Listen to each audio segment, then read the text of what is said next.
ஜாதிக ஹெல உரிமைவின் தலைவரும் மேல் மாகாண மற்றும் நகர அபிவிருத்தி அமைச்சர் பாட்டாளி சம்பிக்க ரணவக்க யாழ்ப்பாணத்துக்கு இன்று காலை விஜயம் ஒன்றை மேற்கொண்டார். இதன்போது யாழ் மாவட்டத்தை மையமாக கொண்டு மேற்கொள்ளப்படும் அபிவிருத்தி வேலைகளை பார்வையிட்டதுடன் புதிய அபிவிருத்தி பணிகளையும் ஆரம்பித்து வைத்திருந்தார். இதற்குமே யாழ்ப்பாணம் புகையிரத நிலையம் முன்பாக 1000 மரக்கன்றுகளை நாட்டும் நிலையான திட்டத்தையும் அவர் ஆரம்பித்து வைத்திருந்தார். அதனைத் தொடர்ந்து யாழ் நீதிமன்ற கட்டிட தொகுதிக்கு முன்பாக யாழ்ப்பாண நிர்வாக தொகுதிக்கான அடிக்கல்லையும் தூர சேவைக்கான பேருந்து தரிப்பிடத்திற்கான அடிக்கல்லையும் அமைச்சர் நாட்டி வைத்தார். இந்த நிகழ்வுகளில் உரையாற்றிய மேல் மாகாண மற்றும் பெருநகர அபிவிருத்தி அமைச்சர் பாட்டாளி சம்பிக்க ரணவக்க யாழ் நகருக்கான குடிநீரின் தேவையை வலியுறுத்தினார். மின்சாரம் அத்தியாவசியம். அடுத்ததாக குடிநீர். நான் உங்களுக்கு ஒன்றை கூற விரும்புகின்றேன். யாழ்ப்பாணத்தை கட்டியெழுப்ப வேண்டுமாயின் அத்தியாவசியமான விடயம் குடிநீர். எதிர்ப்பு வெளியிடுவதற்கு பதிலாக நாம் சமாதானத்துடன் யாழ்ப்பாணத்தில் காணப்படும் குடிநீர் பிரச்சினையை தீர்க்க வேண்டும். இல்லாவிடின் யாழ் நகரை செயற்படுத்தி செல்ல முடியாது.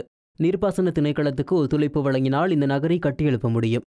நிபுணத்துவ ரீதியாக கழிவகற்றல் முகாமைத்துவம் செய்ய வேண்டும். நகர அபிவிருத்தியை முன்னோக்கி கொண்டு செல்வதற்கு இது மிகவும் அத்தியாவசியமானது.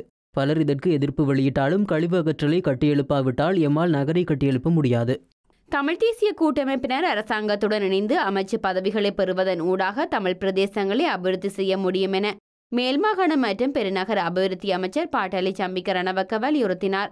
யாழ்ப்பாணத்துக்கு விஜயம் மேற்கொண்டிருந்த அமைச்சர் பல்வேறு அபிவிருத்தி திட்டங்களை ஆரம்பித்து வைத்த பின்னர் தமிழ் தேசிய கூட்டமைப்பின் நாடாளுமன்ற உறுப்பினர் எம் ஏ சுமந்திரன் முன்னிலையில் இந்த கருத்தை வெளியிட்டுள்ளார்.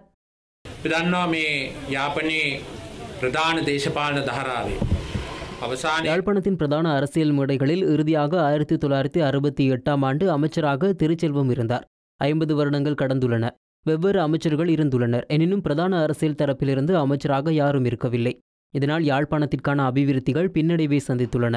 அன்று பொன்னம்பலம் அவர்கள் ஏற்படுத்திய பரந்தன் ரசாயன தொழிற்சாலை, காங்கசின் துறை சீமந்த தொழிற்சாலை ஆகியன தற்போது இல்லை.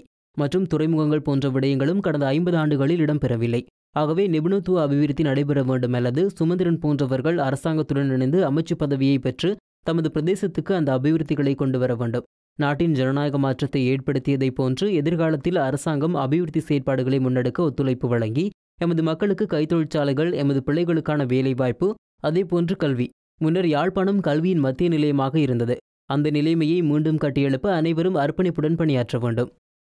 அமைச்சர் பாட்டாளி சம்பிக்க ரணவக்கவின் கருத்துகளுக்கு பதிலளித்து உரையாற்றிய தமிழ் தேசிய கூட்டமைப்பின் நாடாளுமன்ற உறுப்பினர் எம் ஏ சுமந்திரன் பௌதிக அபிவிருத்தி மட்டுமல்லாமல் தமிழ் மக்களுடைய அரசியல் உறுத்துக்கள் தொடர்பாகவும் தமிழ் தேசிய கூட்டமைப்பும் அரசாங்கமும் ஒரு திசையை நோக்கி பயணித்து சில வருடங்கள் சென்றுள்ளதாகவும் அது சரியான முடிவிலே போய் நிறைவு பெற வேண்டும் என்றும் வலியுறுத்தினார்.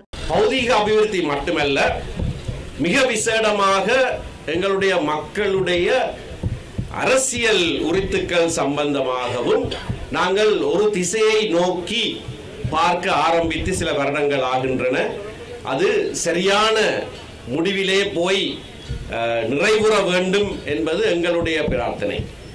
சரியான விதத்திலே, அதுவும் விசேடமாக தமிழ் மக்களுடைய கலாச்சார சின்னமாக இருக்கிற யாழ் நகரத்திலே வைத்து அமைச்சருக்கு நான் விடுக்கிற பணிவான வேண்டுகோள், இந்த பயணத்திலே இன்னும் சற்று தூரம் எங்களோடு நீங்கள் பயணிக்க வேண்டும்.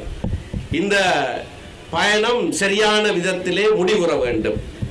நாங்கள் என்ன விதமாக இந்த நாட்டிலே ஒன்றாக வாழ விரும்புகிறோம்.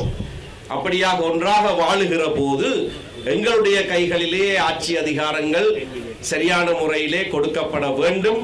அது நியாயமான ஒரு அரசியல் அபிலாஷை என்பதை நீங்களும் சேர்ந்து இணைந்து எங்களோடு கைகோர்த்து அந்த பணியிலே நாங்கள் வெற்றி பெறுவதற்கு இந்த பாராளுமன்ற காலத்திலேயே நாங்கள் ஒரு படியையாவது எடுத்து வைப்பதற்கு உங்களுடைய ஒத்துழைப்பு இருக்கும் என்ற நம்பிக்கையோடு மீள்கிறேன். நன்றி, வணக்கம்.